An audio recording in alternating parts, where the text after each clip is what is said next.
On today's episode of the show, I'm really excited to be joined by three great receiver coaches, all with a ton of great experience that they're going to be able to share with us today. It's our last episode in kind of the all access series that we've been doing on positional groups, and really excited to kind of put the bow on that with another great episode. I think I was looking at this today actually, and I think we're at over 1,000 or almost 2,000 views on these videos alone. So really excited to have these guys here and talk a little bit about receiver play. So I'll get them to kind of introduce themselves and we'll get going from there. So Kamau, you want to take that first?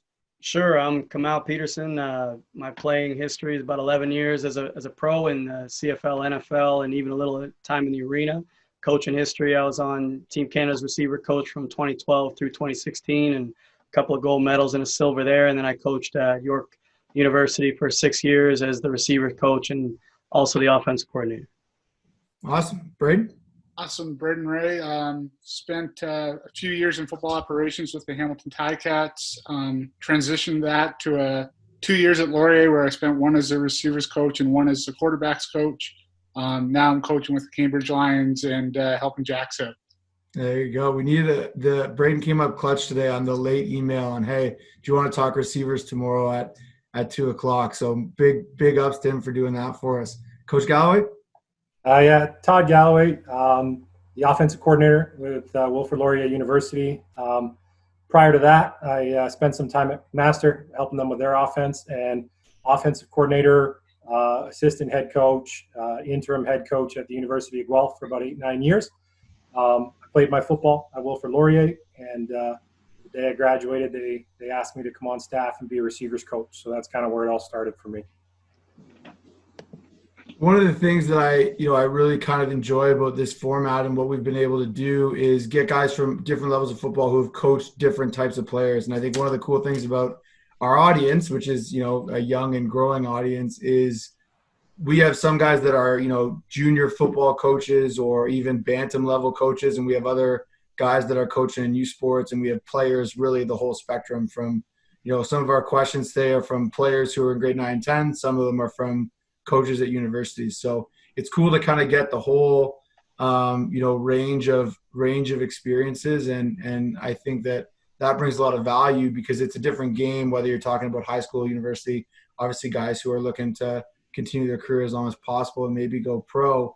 And I think that the ability to hear those different perspectives is awesome. So we're going to start with a question, and I got 4 or 5 questions very similar on this.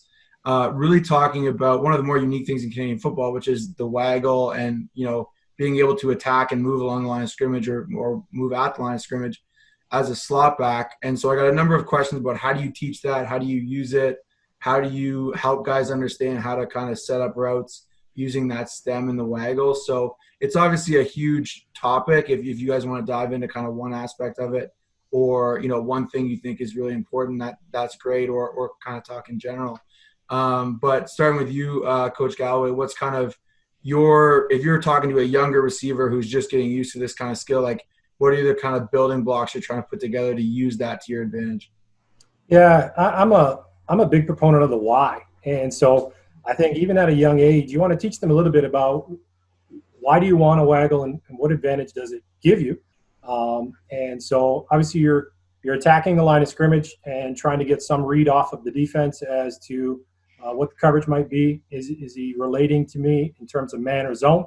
And then how you use that waggle from there is really to manipulate that defensive back to give yourself the best chance to get off the line of scrimmage. So, you always hear you don't want to run straight at a guy. You don't want to do anything at. You've got these abilities, and so you want to use them and really attack at angles. And even the thing that we teach a ton is you're always trying to manipulate hips and momentum.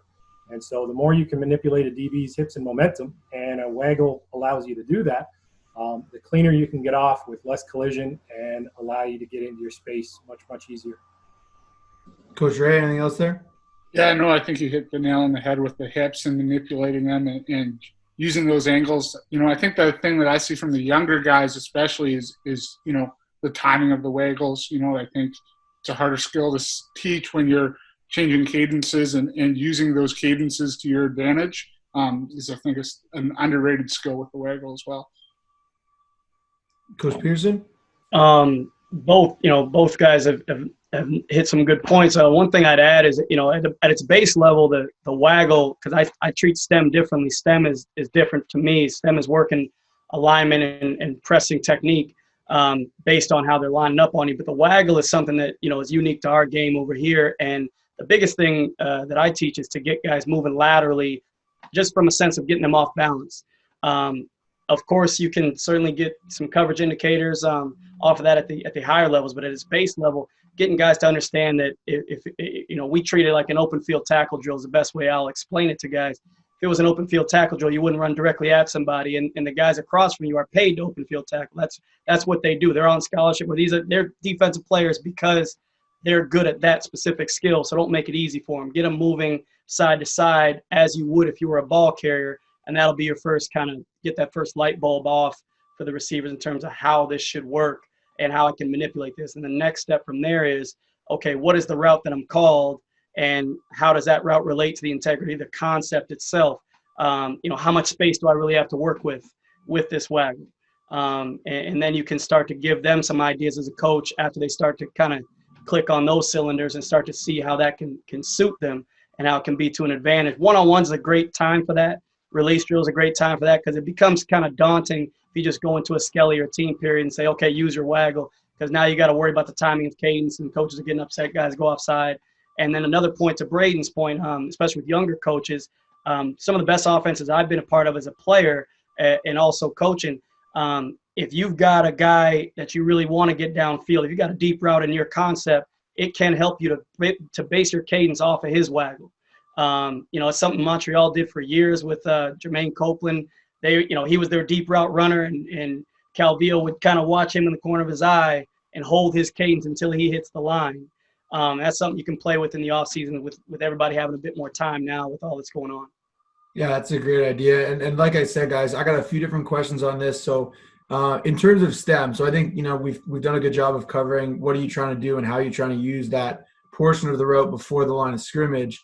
Let's just, even if you want to just pick one route, I think that might be a good way to go. If you're running one route, what kind of considerations are you making with your STEM? So I'll let you guys maybe kind of pick your shot on that, whatever route you want to go with. But, Coach Galloway, what's kind of if you could give us one STEM tip for one specific route, what would that be?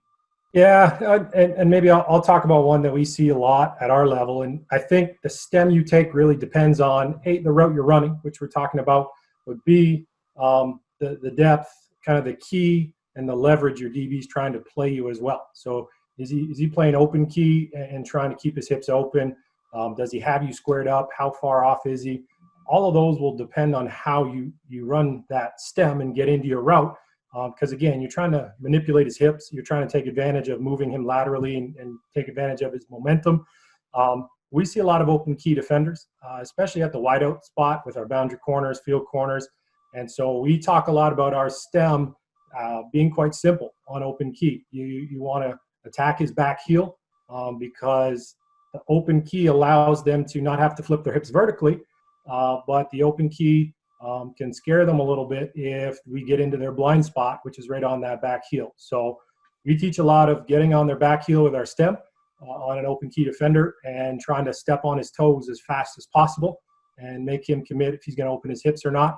And it creates a little bit of variability in the route depth, but we talk a lot about critical depth, putting a minimum on it and a maximum on it so that it doesn't hurt the integrity of the concept, but it allows you to maximize your chance of using that STEM to get open in your route, because they're all pretty fast the higher and the older you get. So it's how you use your STEM and how you get out of your break that is what's going to get you open. For sure. Coach Pearson, do you want to take that one next? All that I'd certainly agree with. STEM's the second tool in your belt as a receiver after stance, and your STEM. The thing that I think that I would like to get conveyed that I think people lose sight of is that regardless of where your DB lines up, first, Matt, figuring out who's marking you, who's actually defending you, the key is working his toes for a minimum of 2 steps, regardless of where that alignment takes you. And the key being you need to find out what he's taking away or what he's protecting. And that's what stemming actually does.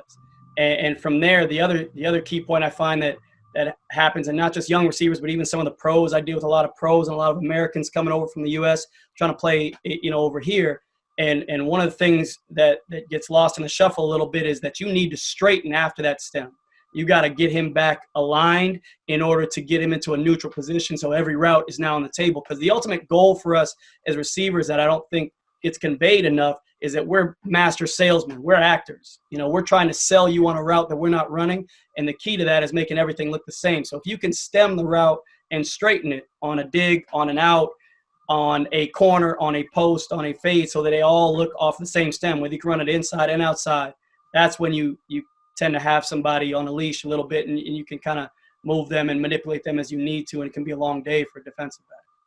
Yeah, I think that's something, and obviously not the position that I played. I don't think that's a secret to anybody watching, but as an O-lineman who's now, learning the big world of football out there, that's been the one thing. And I've been around some pretty good guys. Me and Brayden were both at Laurier when we had Curly and Brenton Hall and, a number of other guys, and really seeing those guys go from really explosive players to really masters of their craft, and seeing how that vertical portion of the stem. It's something I try and talk to our running backs about all the time. I have 3 or 4 of Curly's plays that I've cut up and saved just for talking about that. Get on top and stay vertical. Brayden, anything to add to that there in terms of like using your stem, or even if it's one specific route, how you can try and use your stem? Yeah, no, I think both these guys made great points. Getting on top and really being vertical and being in square at the top of the route and really making it a guessing game for them. Getting as close. I like to stay, get as close to that hip as you can, that outside hip, and make that get in their blind spot. If you can get in their blind spot, you're gonna make it a tough day for them. For sure. So, kind of second thing, that a lot of people ask me about. I had a few questions, just around blocking, and obviously it's something that I think a lot of young receivers. I know me and Brayden with our guys in the summer. It's a process, right? There's not a lot of guys that have a super developed. You don't go to a lot of high school games and go, man, that receiver's an unbelievable blocker. But I think it's one of those things that helps young guys, like the young guys I've seen be able to get on the field, having a level, obviously physicality is part of it, but a level of understanding of, hey, what am I actually trying to do in terms of the blocking game is huge. And I got a couple of questions around kind of how do you teach guys to get engaged? And then the second part was kind of around how do you teach guys to stay engaged? Because I think it's two things. I've seen a lot of guys that are super willing and are flying out there and they make great initial contact, and then their guys still able to shed and get downfield. And I've seen other guys that struggle to just connect. They're working hard, but they're not able to kind of get their hands where they need to be or their body where they need to be. Brayden, do you want to take that one first? Any tips for players or coaches around coaching that skill or performing that skill? Yeah, well, I think physicality is the first one, right? You want to be physical in it, and I think the guys that are really good at it are patient and understand the concepts, the running concepts as well. I think there's a lot of receivers that struggle with that and don't know where the play is going. Understanding that and working your defender, because they're obviously, as you have your back turned to the play, they're in a better position to make the play. So I think you really need to emphasize where the ball's going and how to influence your defender. Really working, keeping your hands inside and being patient with it. And yeah, that's what I got on that for sure. Coach Peterson? In terms of directly staying engaged, one trick coaches can use is to have your defender, once you get engaged, and the thing I always teach is, the breastplate, the chest plate on your pads gives a great opportunity to sneak your fingers underneath and have your thumbs up. They'll never call you for holding. So that's one. You can steer the ship that way quite easily. I know that from experience. But then regardless, you're dealing with a great athlete on the other side, the higher level you get, or at the very least a comparable athlete, typically even at the junior and high school levels. Hopefully, you're not just a dominant guy just running through the league. That's no fun for anybody. But if you do get in that place where you're engaged and you've got a comparable athlete, you can still get thrown.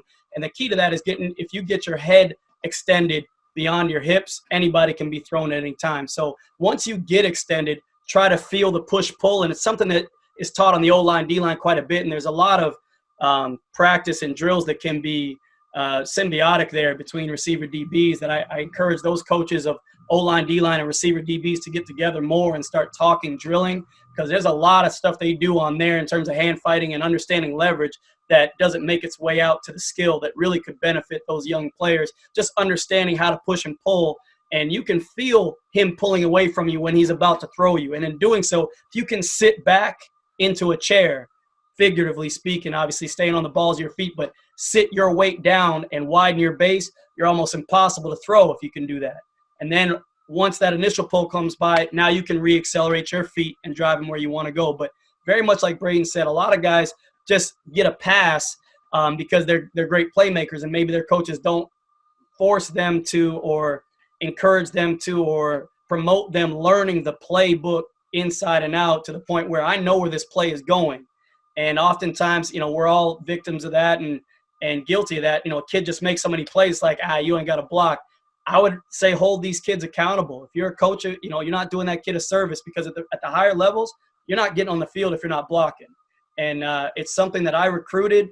It's something I still recruit. And, I will be that guy in the stands looking for a guy who blocks very well, because it speaks to a team attitude. It speaks to a selfless player. I can teach you the rest. We can teach you how to catch. We can teach you how to run. We can teach you how to get open. But if you don't want to be out there for the right reasons, that's very difficult to teach. Yeah, and I think Brayden's point on knowing where the ball is going, I think there's a lot of guys, like there's a lot to know in football, and me as an offensive lineman, like I don't, as a high school player, I mean, I knew when we were throwing it, and I knew I was supposed to block the defensive end, and I didn't know what depth the receiver was running the route at or whatever. So I get that it's tough that way. But I think a lot of times, like, guys are kind of paralyzed by what they don't know. So that they don't know where the ball's going, or they think they know where the ball's going, but they're not really willing to sell out. And I found with some guys that we've worked with that I thought maybe at the start, hey, like, this guy's just not that physical. He's not that into it, or he's young and he's not that strong. Once they kind of know where the ball's going, like, they feel free to go try and exert themselves, right? And it's one of those things. The more you know, the more comfortable you feel being confident with your decisions. And I think that plays a big role for receivers. And I've seen the light bulb come on for guys even at the university level who struggle blocking, early on. Once they kind of know where the ball is going, it makes a big difference. Coach Galloway, anything else there? Yeah, just to Kamau's point, it's funny you said mentality. One of the very first meetings I had when I stepped on campus at Laurier, when I got the receivers alone, was just gave them a scenario just so they understood the importance of it.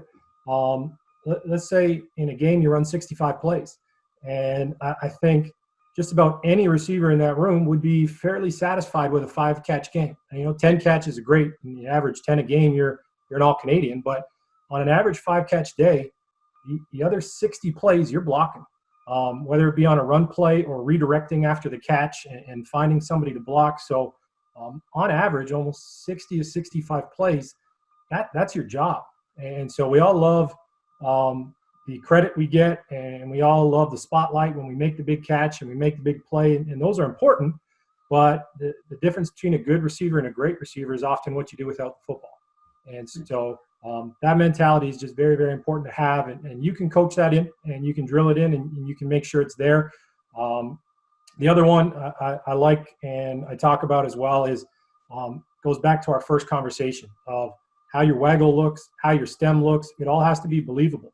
If you come off the line making it look like a run play, well, that DB is going to read run a lot quicker, and you're going to have a much bigger space and a much bigger gap and an area to have to try to block him in. So you want to make it look like pass all the time. You want to close that gap as quickly as possible. And so just like running a route, you want to try to get in and step on his toes before he knows it's a run play. So now you're trying to block him in a phone booth as opposed to trying to block him in a 10-yard box, and you made your job a lot easier. Yeah, I think that's a huge point. And again, I see it sometimes with our guys in the summer. They don't even realize they're doing it. And then high school guys, a lot of them are, playing football for the first time in grade 9 and 10 maybe. I knew I played with a bunch of guys that ended up being really good football players, but they didn't start playing football in high school until grade 10, grade 11. And so I found with our guys that sometimes they'll have all the effort in the world, but then you'll watch the waggles on film and you're like, guys, like everyone knows it's a run play. You know what I mean? They don't even clue in it. They're not trying to do it. It's not even lazy. It's just, there's so much going on in their mind. I think the more you can kind of bring that to the surface and help them understand, I think that's huge. Another question we got, and I know that some of this might just be, you're better at catching footballs the more footballs you catch, but I know that for any receiver, right, the better your hands are, the more reliable a player you are. It's a big part of obviously playing the position. Any drills or coaching points that you guys have found particularly helpful in helping develop guys' ability to catch the football, or maybe just catch the football in different situations? Coach Galloway, you want to take that one first? Yeah, I think it's developed like any other skill. So you got to be doing it a lot. You got to touch the football. Every year, I don't think it matters what age group. You got to drill the basics. You got to see the ball. You got to look it all the way into your hands. We do freeze drills every day. I think they're super important. If you want to add a little bit more difficulty to it, do it behind a goalpost. Do it with a defender on your back. Do it whatever. But I think freezing on the ball and over-exaggerating those freeze habits from catch all the way into tuck, your eyes are the most important thing in catching a football. And I used to joke around at kids camps and kids clinics, and you'd bring the kids in, and you'd be like, hey, what's the most important thing to catching a football? And everybody, oh, your hands. Oh, I say, hey, close your eyes, son. I'm going to throw a football at you. And I think pretty quickly they realize that your eyes are the most important thing you need to catch a football. So the more you do it, the better you get at the hand-eye coordination of it, the more natural it becomes, and that part gets easier. From there, then, yeah, I think you want to do all scenarios. You want front-side bullets. You want right-handed, left-handed side. You want ones that are back shoulder a little bit. But you just want to practice all those scenarios as much as possible to make sure that you're good at it. One of the things that I've passed on to receivers that I've coached for years, and I love the kids that do it, if you ever drop a football, don't be satisfied with it. I used to stay after practice with a quarterback, and I used to make him throw me every drop I ever had. And so we'd stay after practice, and I'd run that route again, and I'd ask him to throw it to me again. And I would make it a mentality that I'm going to catch them all, because I wasn't 4-4 blazing and going to get open on everybody. So I needed to know how to command my space and attack the ball. And that helped me just drilling it. For sure. Brayden? Yeah, those are all great points. I think, one thing with the best guys I've ever been around is being obsessive about it. So, carrying a football around, catching the football as much as you can, even if you're sitting in your room at night, just catching one-handed or throwing it up against the ceiling. Tennis balls. If you have a jugs machine at your program, it's a great tool. Tennis ball machines. Really, I just think, that hand-eye coordination portion of it is really key. Tracking the football. I know the over-the-shoulder thing is one of the harder catches to try to teach. Really keeping your eyes, trying to meet the ball in your eyes with your hands, so it's easier to track. Those kind of things are super important. Yeah, I think that's something that I know we try to do. I'm trying to remember whether we did it last summer or not. But we had our receivers coach Mark a couple years ago. He had tennis balls everywhere. So it's like even when guys are warming up, like just throwing them tennis balls and high, low, just finding different opportunities to get catches in. Coach Peterson, anything else to add there?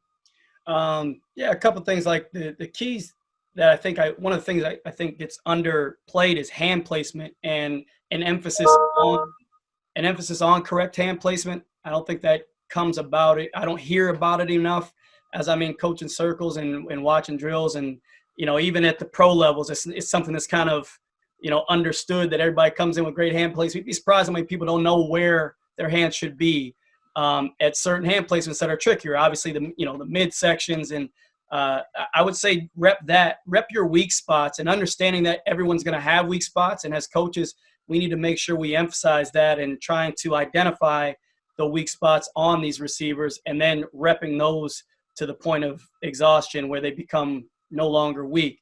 But I think it becomes kind of passed over. You expect kids with good hands to just always have good hands.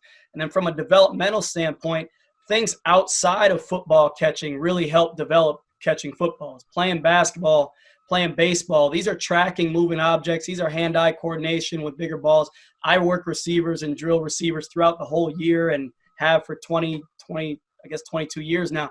One of the main tools I use, especially with young guys, like I said, I got a 10 and a 12-year-old that I'm building right now. And as I bring them around pros and college kids, they marvel at their hands.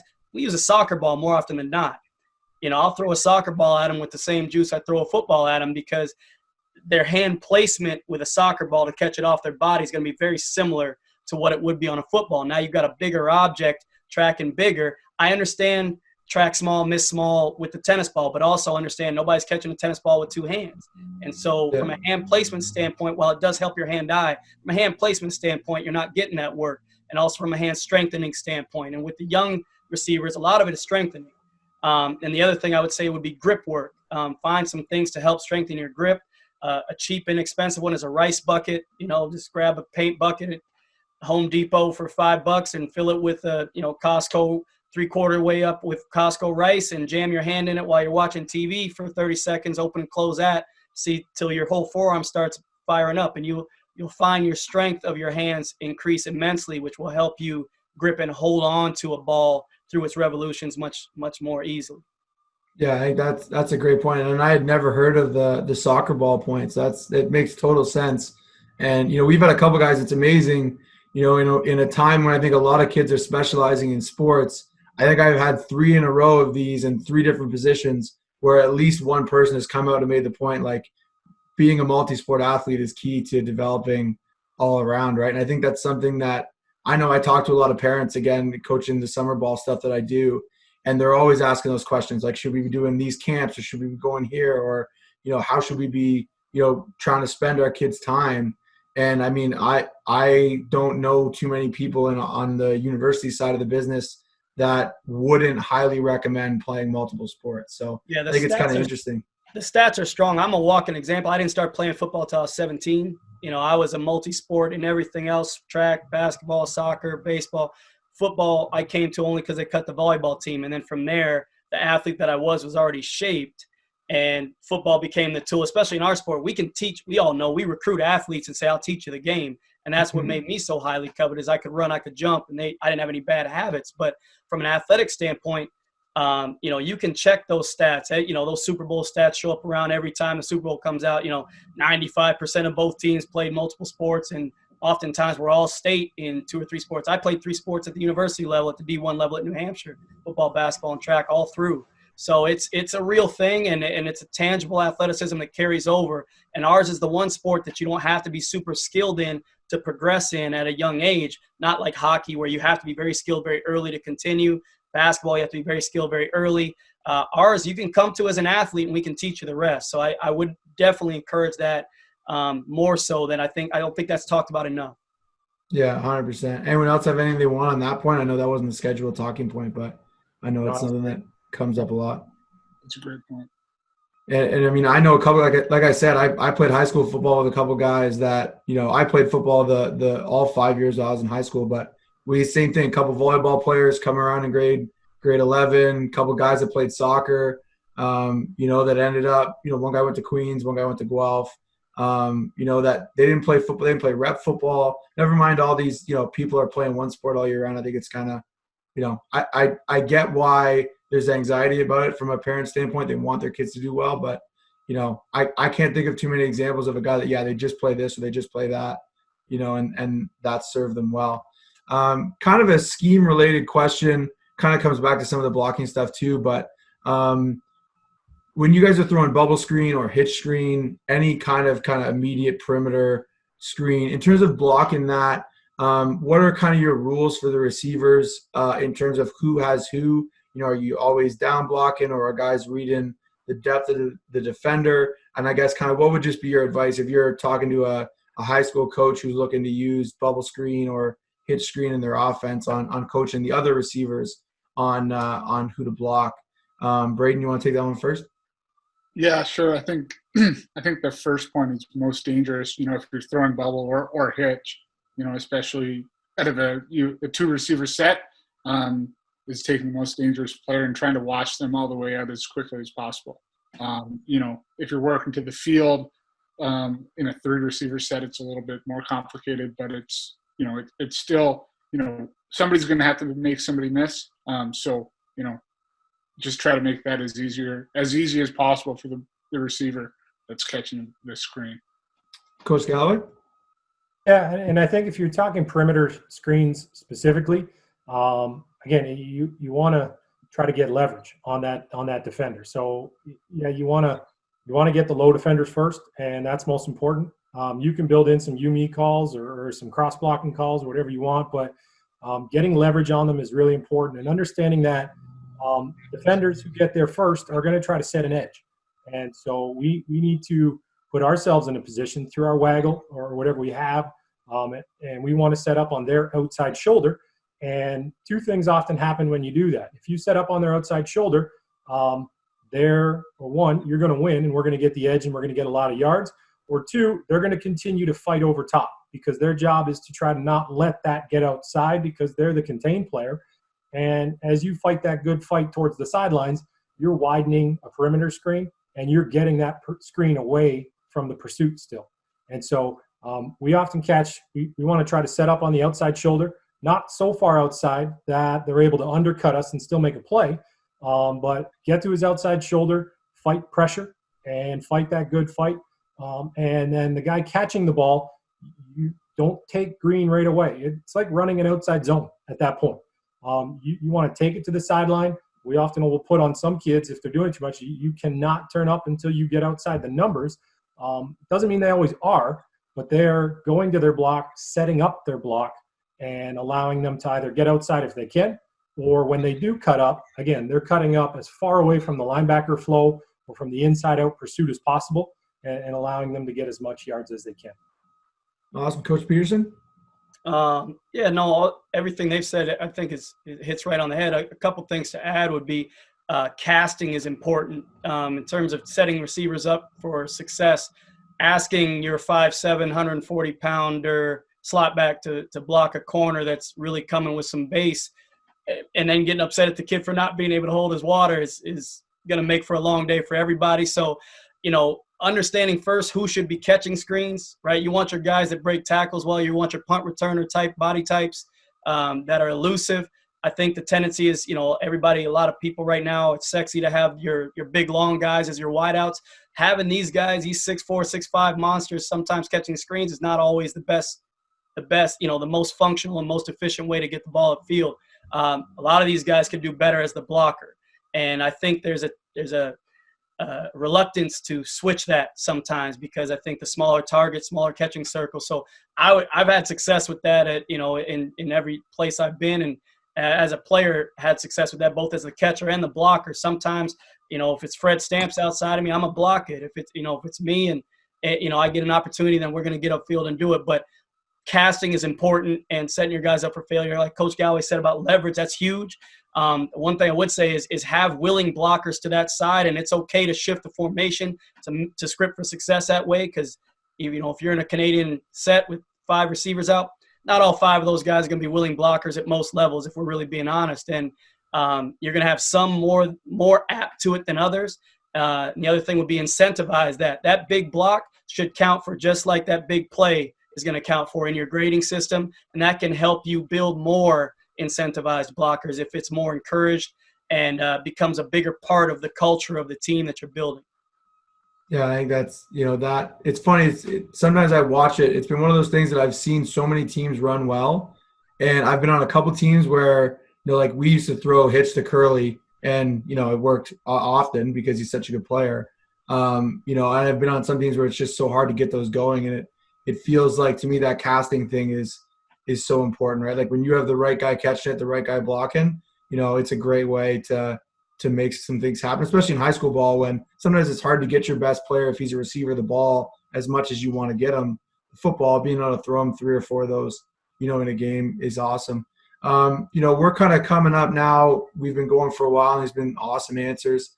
I'll kind of go with the last question, and usually we get this one is, if you're recruiting a receiver, obviously your system matters. What you already have kind of in the program matters, right? If you got a bunch of big guys, you're probably looking for something a little bit different. But in general, if you're looking for a receiver, what's like the number one trait that you want to see in that guy that you think you'll be able to get the most success out of that player down the road? Coach Peterson, do you want to take that one first? Sure. I mean, I'm a bit extensive on this. I've got a whole rubric that I go through for each position. But if I had to give, one or two, it's twitch. And that's something that's tough to personify, but coaches probably know what I mean when I say twitch. You want somebody that's got some life in their legs, and as you're watching film on them or you're watching these kids run around, there's another gear they get to. Their agility, their ability to accelerate from stop-start, the ability to decelerate is important because they're running more routes than they are catching fade balls, and we can sometimes be lulled in by a guy who can just outrun everybody in his league or maybe outjump everybody in his league. I'm looking for a guy that I can teach the whole route tree to, and that speaks to his level of twitch and acceleration, deceleration. The other thing is, I think that it gets underrated is his ability to actually catch the ball. You get that high school age or that junior age player, you don't know if he's a DB or receiver. He might be playing both sides. And the way to separate that, I find, is his ability to catch the ball versus his physicality. Oftentimes, DBs are true DBs aren't going to catch as well as true receivers, and also, hopefully, DB's got a bit more of a physical mentality there. So then the last thing would be their work ethic. Check their grades. If they're not producing academically, the chances of them really going after it athletically too. Work ethic isn't sometimes. How you do one thing is how you do all things, in my opinion. Yeah, that's a great point, Coach Galloway. Yeah, I mean those are three great ones, and ones that I look at. If I were to try to add other ones on top of that, I think. In our game, with all of what we have in our space, I think for those guys that maybe aren't as twitchy and you're trying to fill the rest of your roster with all the different roles you have, I really look for how guys use space, and do they use space well, and not just when they have space, but when they're navigating through zones, when they're trying to get off a low defender in zone. How do they use their hands? How do they use space? How do they command space? Do they do the small things right? Do they shave the top of their route? Do they attack the ball well? Do they drop step and get back upfield right away? And so that would be a big one. And then I think confidence is another one. And that often catching the ball comes with confidence, but confidence not in the way they talk or the way they do that, but confidence comes with being willing to get in and out of a guy and willing to step on his toes and willing to manipulate a DB when you're running your route. And that confidence, I think, often exudes himself, and you're drawn to watching that guy because he's not just blowing by people because he's so fast, or like Coach said, he can jump out of the gym and catch a ball, but he's confident enough to win in small spaces. And I think that's really, really important. Coach Ray, I know it's a tough one to follow up there, but anything else that you've seen in guys that tend to be successful at the next level? Yeah, I mean, the only other one I would really say is physicality. I think it's an underrated trait at this position, really. The ability to be physical with your hands when you're trying to get off press coverage, or physicality and blocking. Just being able to be committed to that. And, some of the best guys I've ever been around have been able to do that. Whether it's Curly or Andy Fantus or, those kind of guys have really been able to, be physical in all aspects of the game. Yeah, I think it's one of the things that interests me most about receivers is I know some receivers that are 6'4", huge guys that have been incredibly successful, and I know some other guys that totally different body type, more the punt returner, style. And then there's the whole, like some of the guys that play maybe the H-back spot, or the Nick Petermans for us, Coach, guys that are, Swiss Army knife, running back, receiver combos. There's just such a variety at the position, and I think it's one of the fun things. I enjoy coaching in the summer. You don't get to recruit. Well, we kind of do, but you don't totally get to recruit your players, and you got guys for 2 or 3 years, so there's a lot of roster turnover, and it's just been interesting to see, the guys that – I coached Tommy Nelders at Mac now, is doing great when, he was a big-time, big-body kid. I coached Romy Simpson as a high school player who's playing for us at Laurier right now at 5'9", maybe 170 soaking wet. I'll see if I get a text if you watch the whole episode or not. But yeah, and both those guys very successful so far in their careers in the OUA, but totally different body type, and it's a fun position I think to coach. because you have so much variety and so many different ways guys can be successful. So really appreciate you guys making the time to talk to our audience today. And, I know a lot of people got a lot to learn out of that episode, so really appreciate it. No problem. Thanks, guys. Well, thank you very much. Guys.